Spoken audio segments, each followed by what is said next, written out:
gotta get ready to pour this libation. So y'all listen to music, and I'll be talking with you. Y'all know Black History Month. So, you hear me?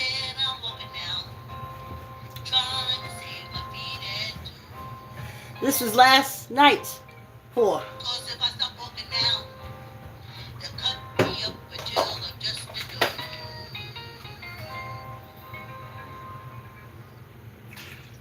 Just poured that out. And then I pour the new one.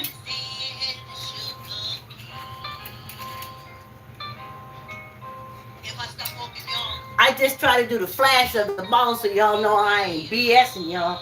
But I think it gets me strikes. Here you go. Here we are. So, ha! I'm pouring now.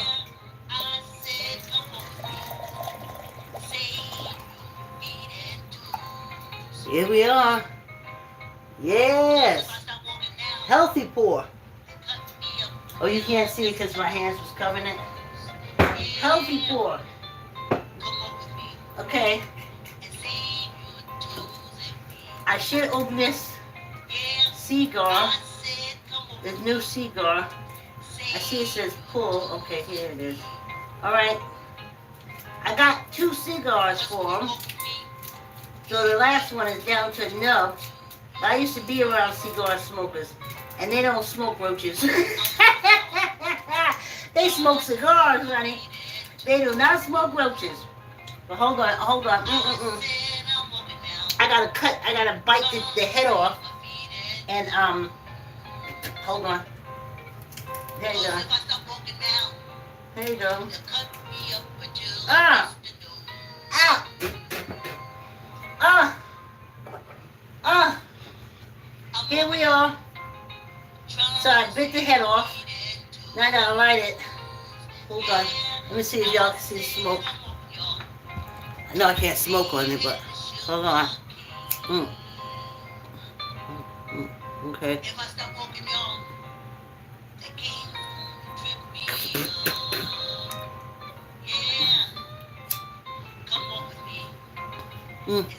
I learned since that last lungful of cigar smoke.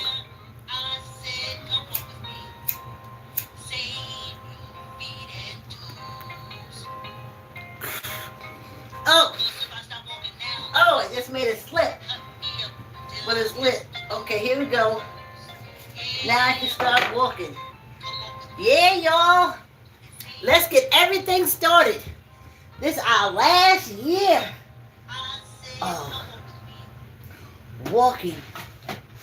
For 5 years. We're in our 5th year. We're 2 months into our 5th year. Power on. Yes. Your girl said she was trying to get a skater's body. And I think I have succeeded. Yeah. Oh, new subscribers, old subscribers. Replay crew, thank you. This is our 3rd day and final day for the week, honey. You can do 3 days. That's why I tell myself, oh my God, I said, and I walk on the treadmill. And myself says, you can do 3 days. You was running out there 5 days a week. This 3 days can't be getting to you. Let me warm up a minute. Yeah, y'all, thanks for coming on a walk. Ooh-wee, baby. I tell ya. I gotta talk about my YouTube people. Because I told you I was gonna open the show talking about them. And this is the first day this week that I've done that. Let me tell you. Things are going so good for African daughter-in-law in China, who's in Tanzania, with her sister Leao and her Chinese husband. I don't know how to say his name. And when Philly, that's the African daughter-in-law, left China to go back to Tanzania, I thought I heard them say that her daughter was going with the grandmother. And I was like, why does she have to go with the grandmother? She was in Tanzania with all them aunts and she was having a good time. Well, this week when I looked at it, old Fata was there with her mother, honey.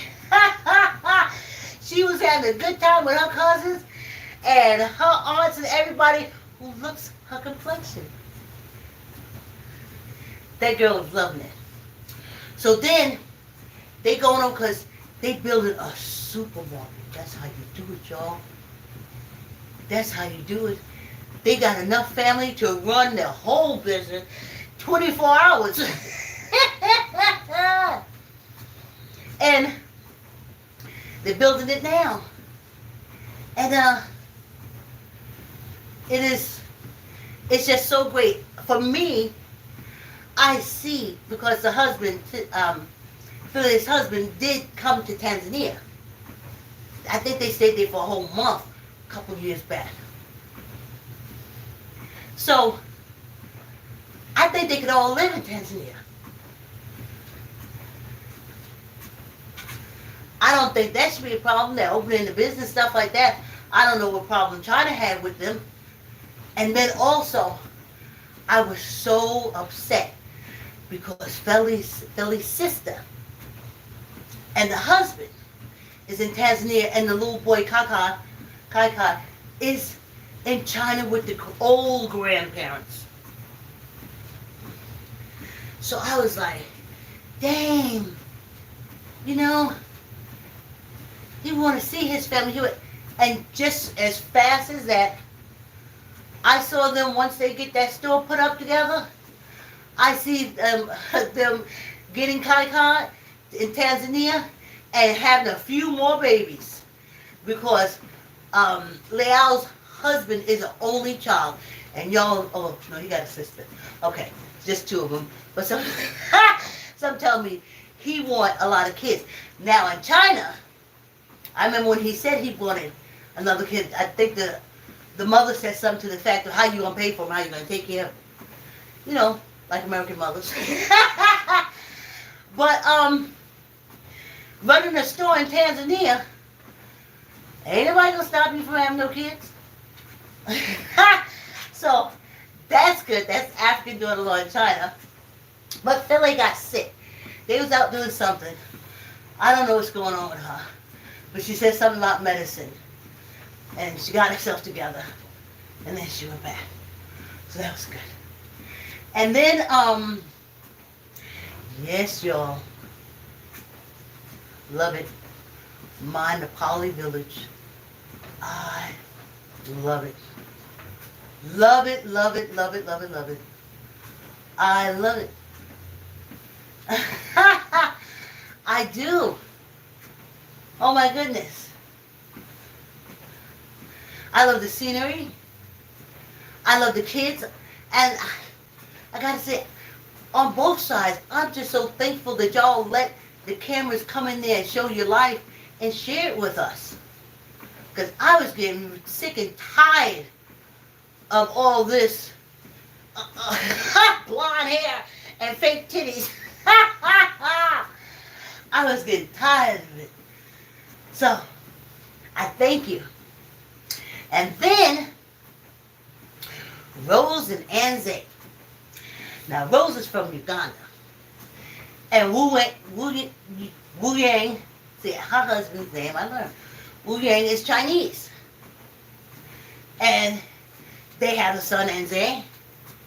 And oh my goodness, I forgot the little baby's name. It's about 7 months old.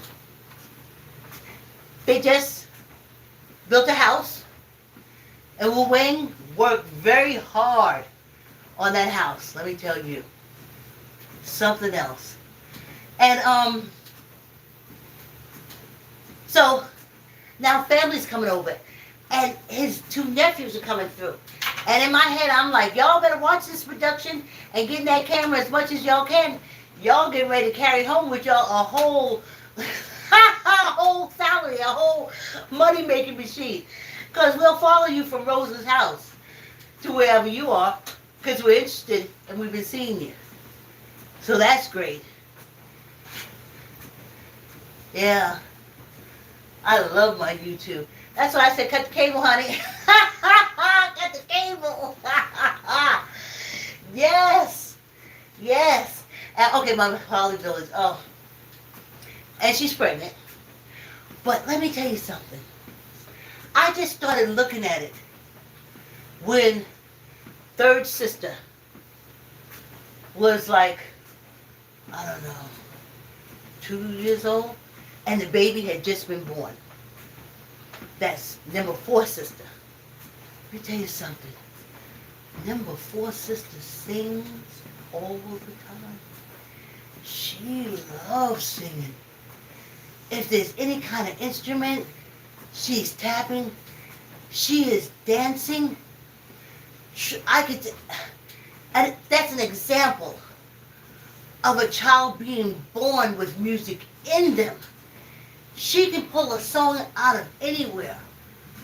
And it is so good watching her and watching all of them. And like I said, I'm thankful that they let that camera in so we can see what's going on. Yeah. Who else? Oh, yeah, I said Chad is pregnant, and she didn't have the baby yet. And they plant, and they grow like we go to the grocery store. She just goes out her backyard with her shearing scissors or her little knife thing. They have a name for it. I can't think of it now. And she just starts cutting her groceries. Ain't that something? She just cuts her groceries. Oh, so awesome. So awesome. So, I don't know why y'all stuck to the cable. Like I said, TikTok is really fast for me. But my daughter sends me TikTok videos all the time. And also, TikTok people, they go ahead and upload onto YouTube. So how cool is that? Yeah. So, that's where we are with that. And like I said, I love them. I get my music videos off YouTube. I get my true crime fix on YouTube. Yes! Cut the cable. Yes! So, the Charleston hanging tree. Not every African American celebration do I speak about the hanging tree, but since this is my 5th year and the last, because then I go back to pouring my libations in private. And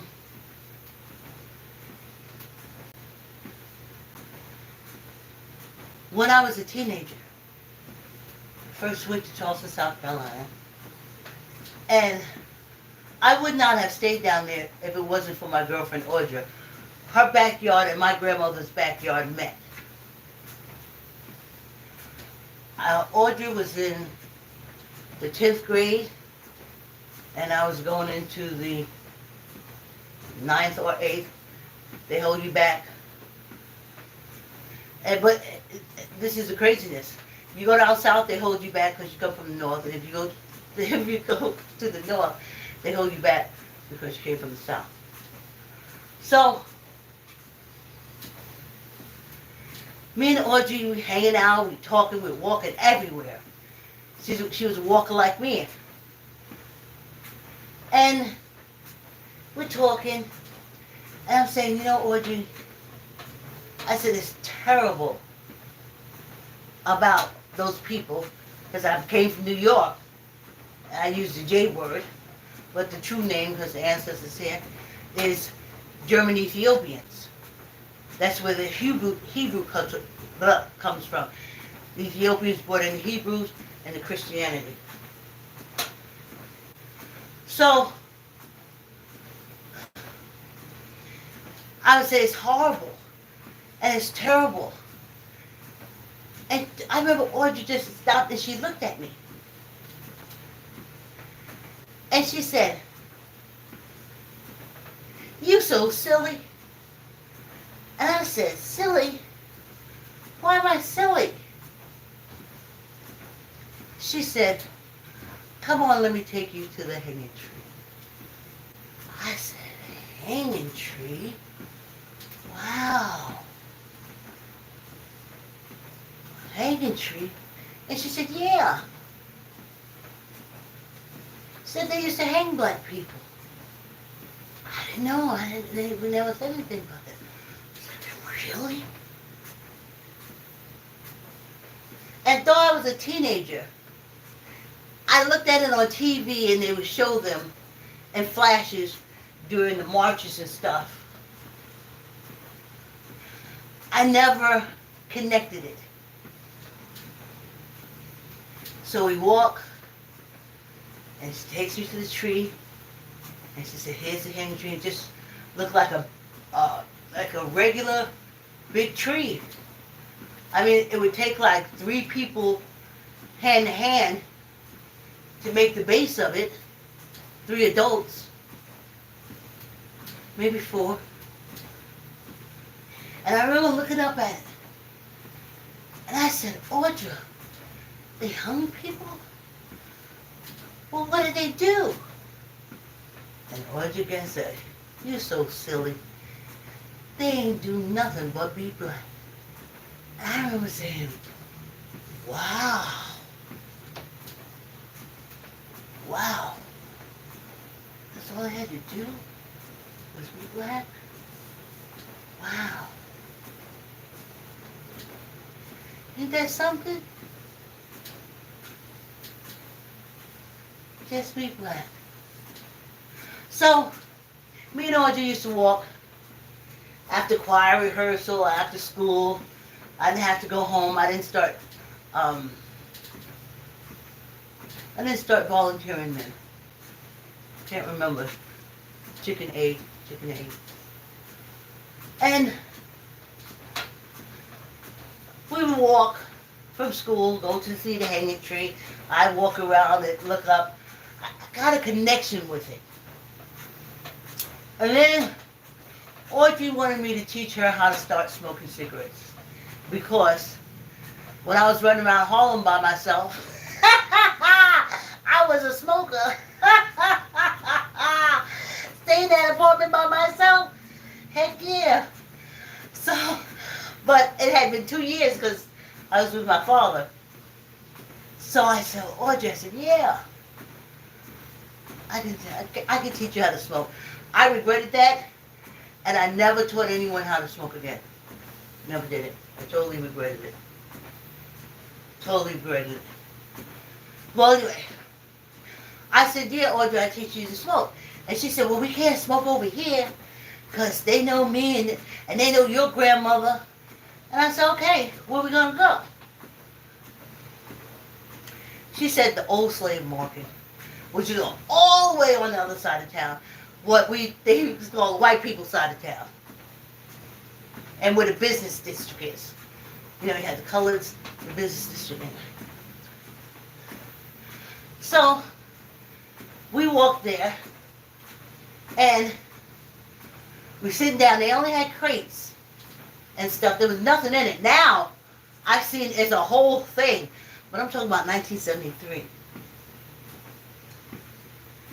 And Audrey pulled out the cigarettes. I think Audrey used me because I had to go inside to get the cigarettes. Because she said, "Oh, people will know me. You just got here. They won't connect you yet." And I was like, how are they going to connect me if they catch us smoking, but they ain't going to connect me if they see me buying a pack of cigarettes? But anyway, I went along with it.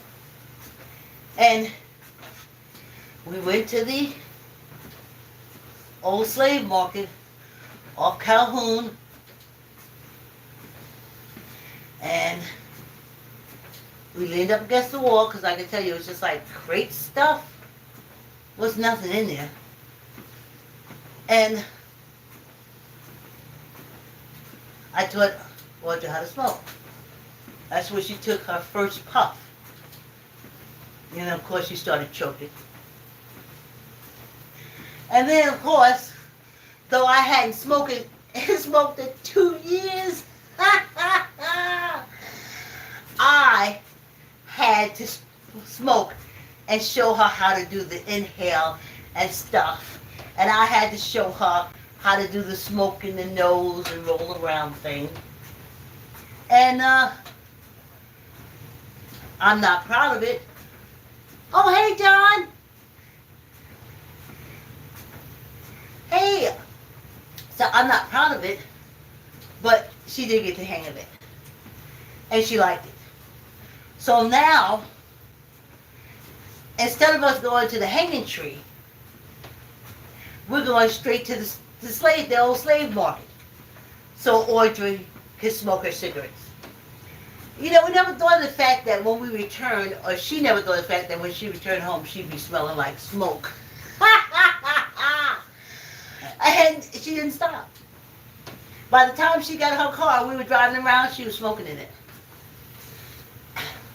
So, I really feel bad about that. But then, Audrey started dating and stuff. So I think that's around the time I started volunteering at the Veterans Administration Hospital. And I tell you, we didn't go back to the hanging tree. And then Audrey got married and she left. And then I didn't want to walk all the way across town to the slave market, the old slave market. So I walked to the old hanging tree. Now I would walk around it and talk. When you lose your parents when you're young, you tend to search for the energy of your parents. And in so doing, you become an energy seeker, so to speak. So I've always connected on that level. So I would go and I would walk around the hanging tree. And I would say, it was horrible for you to be hanging, but this is horrible for me. I'm in South Carolina and it's so horrible, it's so horrible, it's so horrible. And I think maybe that's why they directed me towards the Veterans Administration Hospital to volunteer. So I'm volunteering, and between choir and stuff, I'm not going to the hanging tree. And then I get a little down, because that's when I used to go. When I was feeling a little blue, I would go and commiserate with the hanging tree. And then I go back, and there's a stud. Just a stump. And I'm like, what? What? What? And I'm walking around the stump like I'm looking for the tree. Like somebody took the tree and put it somewhere. I'm looking. I'm walking around. I can't understand. What happened to the tree? They was doing something with getting rid of the hanging trees because there was a lot of them in South Carolina. In Charleston. And I remember standing there, like I touched the stump and just crying. Just crying. It was like I had nothing. This was like that tree was like my personal tree thing. I could go and I could talk, I could walk around it, I could feel the bark, you know, I could lean back on it. I had the good old time. And then it was gone. And after I finished crying, I remember walking away, but I have never felt lonely since. That's the only way I can explain it to you. People say, you know, it's easy for me to walk away from friendships, but I don't walk away from friendships. I walk away when you abuse me, or you just, I don't know why you want to be friends with me. But I don't roll like that because I always have company. Always think of something to do. Always just like,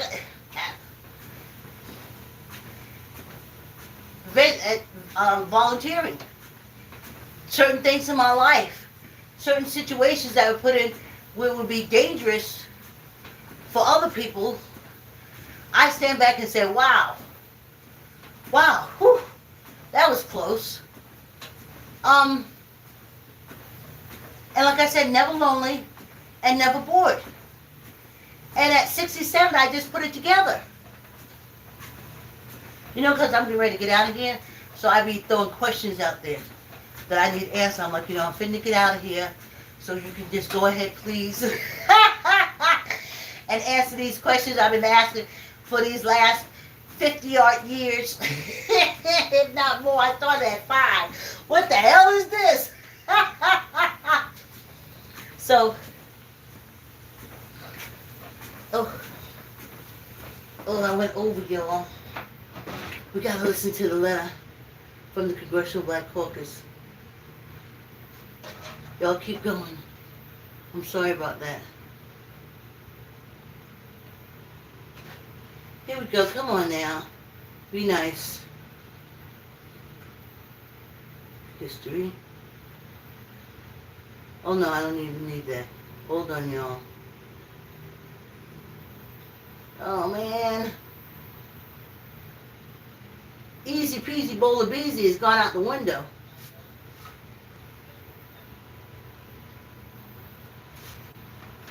Honorable Congressional Black Caucus CBC members, please allow me to introduce myself. My name is Vicki Mayfield Mondo. I am a 67-year young entrepreneur, black activist, community organizer, inventor, public author, and playwright / director. In addition, I have developed a business concept for the first black theme park to attract African Americans and Africans in America. This theme park will curate culture and history. In addition, the theme park's mission is to promote domestic and international growth.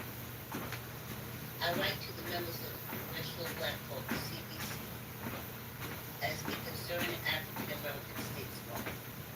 In these days of chaos, crime, and politics, clearly the black, brown, women, poor, the fatherless, and the widows as registered voters no longer matter, nor are important. I cannot imagine that you are happy for your voting constituents, as they receive absolutely nothing but threats as a direct result of their votes being in the minority. In American society, the majority has a social responsibility and an obligation to attend to the needs and concerns of those in the minority. Or has this too now changed? The founding fathers of this country said this.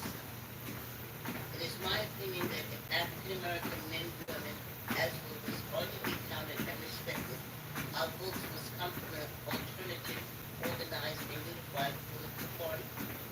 It is my belief and understanding all of you as elected officials have knowledge, education, the experience, and the wisdom of working within a political party.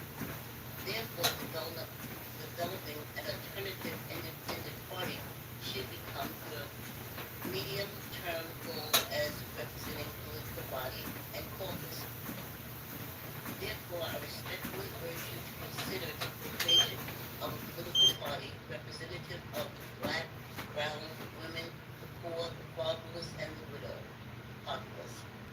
What you are going to experience on Capitol Hill these next 4 years will be reminiscent of the first African American to integrate the public school system in the 50s.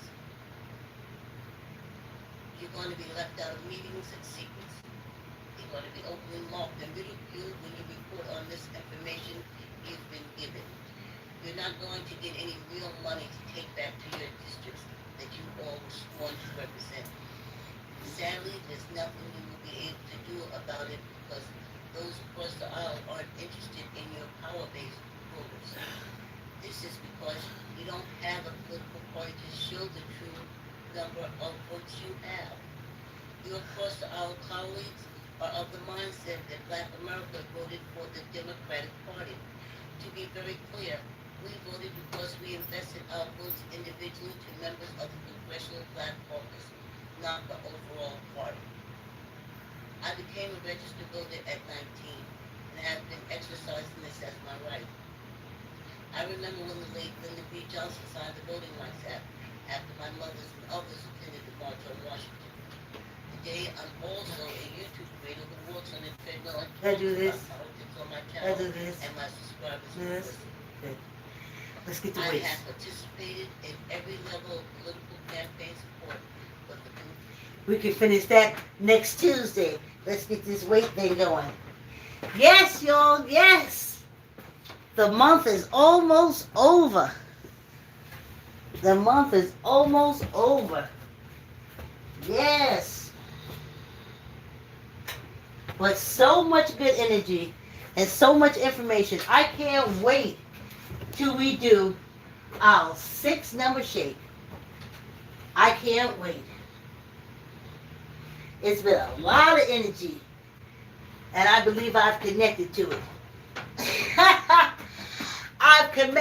I kept my commitment to pour my libations openly, not in the closet. Squeeze your gut, tuck in your elbow, neither up nor down. Now remember, we're going to do 3 on this side and 3 on this side. Okay, 1, 2.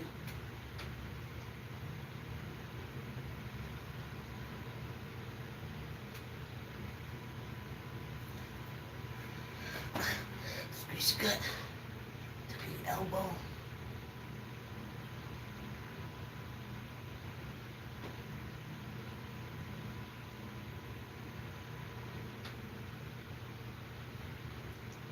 Trying to make it not so jerky. You think after all these years I'd be able to do it smoother? Squeeze your gut, tuck in your elbow, neither up nor down.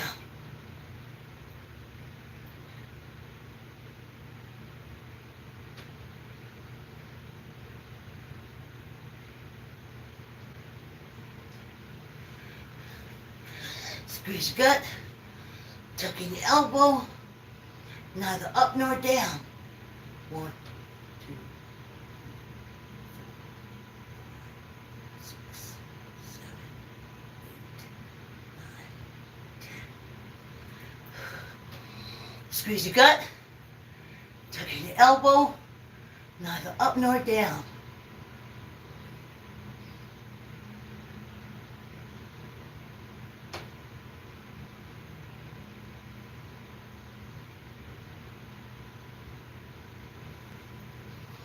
Squeeze your gut, tuck in your elbow, neither up nor down.